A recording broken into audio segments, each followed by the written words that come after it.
हमारी भर्ती प्रक्रिया थी वो 2020 सितंबर में हमारी हुई थी। अगर उस वैसे देखा जाए नियर अबाउट तो गहमर से 40 से 45 के करीब में लड़के सिर्फ एग्ज़ाम पेंडेंसी थे। अगर अलग अलग सेंटरों से अगर देखा जाए तो कम से कम नियर अबाउट 100 से 150 एआरओ जेडआरओ और रिलेशन कोटा की यूएचक्यू कोटा की भर्ती के सेंटर के जो एग्ज़ाम पेंडेंसी है सब मिला के इतने थे। अब एक एग्ज़ाम में कितने लड़के थे वो आप सोच सकते हैं। एक सेंटर पे कम से कम 2-2 हज़ार 2,500 लड़के 3-3 हज़ार 5-5 हज़ार लड़के एग्ज़ाम में बैठते हैं। हम भर्ती प्रक्रिया में 10-10 हज़ार लड़के पार्टिसिपेट करते हैं। वहाँ से हम लोग फिजिकल क्वालिफाई करते हैं, वहाँ से डिस्क्वालीफाई होते होते हम लोग आते हैं। और सर मेरा एक पॉइंट एक और चीज़ है कि जैसे कि जहाँ पे हमने ये देखा भाजपा की सरकार है स्टेट में, जिस स्टेट में उन्होंने ऐलान किया, जैसे हरियाणा में आपने सुना होगा, हमारे उत्तर प्रदेश में महाराज जी ने वरीता देंगे। हम ये बोल रहे हैं कि सर ये बताइए कि अगर आज हमारे ये अभी भाजपा की सरकार है, अभी ये कह रही है कि ठीक है हम आपको वरीयता देंगे, कोई लिखित तो नहीं है, डॉक्यूमेंट्री तो नहीं है, आपने मुंह से बोल दिया है। कल अगर इस राज्य से भाजपा की सरकार चली जाती है तो उसका जिम्मेवारी कौन लेगा, कौन गारंटी लेगा कि आपको जॉब मिलेगा। दूसरी चीज़ ये बात है कि सर अगर हमको उसी सेक्टर में जाना था, हमको अगर दूसरे सेक्टर का ही, अगर मान लीजिए हमको सीएपीएफ का ही और यूपी पुलिस का ही जाना था तो हम उसमें ही डायरेक्ट अप्लाई नहीं करते। हम सेना में क्यों जाते, हम 4 साल के लिए ही क्यों जाए। हमको देश सेवा, जब तक हमारे बाप दादा ने हमारे 15 साल 16 साल 20-20 साल तक देश सेवा दिया है तो हम ये चाहते हैं कि हम भी उतना करें। हम 4 साल हमको करना है तो हम क्यों जाए उसमें। हमको जब ये कान पकड़ना है तो हम ऐसे क्यों पकड़ेंगे, यहीं से ना पकड़ ले। जब हमको पुलिस का ही भर्ती देखना है तो हम पुलिस का ही अप्लाई नहीं करेंगे, क्यों हम आर्मी का करेंगे। आपने तो हमारा जो एज क्राइटेरिया था वो तो सब खत्म कर दिया। आपने सब खत्म करने के बाद ऐसे ही आके एक झटके में प्रेस कॉन्फ्रेंस करके ये बोल रहे हैं कि जो पिछला था वो सब खत्म हो गया, अब आगे से आप ही को। और दूसरी बात, अग्निवीर के तहत आपको ये वरीयता मिलेगी, वो वरीयता मिलेगी। जब हमें दूसरी जॉब करना ही था तो हम उसमें डायरेक्ट जाते, डायरेक्ट अप्लाई करते। हमको आप घुमा फिरा के इधर से बोल रहे हो आपको उधर मिलेगी, और कोई लिखित नहीं है, कोई लिखित नहीं। ये बताइए, आर्मी का हमारे बड़े बुजुर्ग, हमारे बाबा दादा सब बैठे हैं, सबको पता है कि एक जवान की लाइफ कैसी होती है।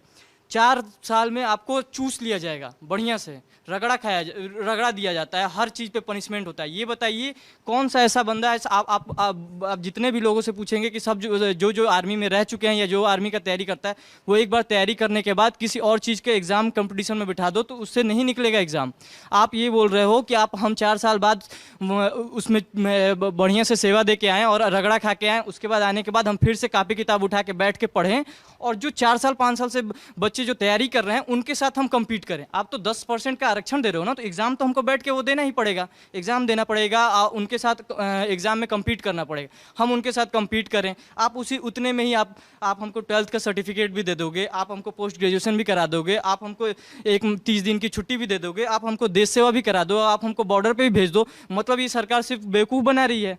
हम लोग तो एकदम बेवकूफ़ हैं। यही सरकार बहुत तेज़ है, और इनकी चालाकी देखिए। कल ये अच्छे से जानते थे कि अगर कोई राजनीतिक पार्टी के आके अगर कल प्रेस कॉन्फ्रेंस करता है तो देश में और विरोध होगा। इन्होंने ये जानते हैं कि ये सब आर्मी के बच्चे हैं, चूँकि जो असली बच्चे होंगे वो डिसिप्लिन से होते हैं। वो ये चाहते थे कि आर्मी का ही जनरल जाके, तीनों अधिकारी जाके प्रेस कॉन्फ्रेंस करे ताकि ये विरोध ना हो और जल्दी से जल्दी नोटिफिकेशन। आप ये बताइए, हमारे एग्ज़ाम 2-2 साल से हम वेट कर रहे हैं, आपने कुछ नहीं किया, नई भर्ती नहीं निकाले, और इसमें इतनी जल्दी नोटिफिकेशन इसलिए निकाल दिया कि लड़के इसमें वापस से तुरंत अप्लाई कर दें और ये जितना भी है उनकी आवाज़ दबा दिया जाए। ये सरकार की सीधा यही था। वो इसीलिए राजनाथ सिंह के घर मीटिंग होता है, लेकिन आके सैन्य अधिकारी ही प्रेस कॉन्फ्रेंस करते हैं और इसकी जानकारी देते हैं, और वो भी कोई नई जानकारी नहीं देते हैं, वही हमारी बातों को ही घुमा फिरा के इधर से उधर बताया जा रहा है कि आपको ये दिया जाएगा, वो 10% उसमें मिलेगा।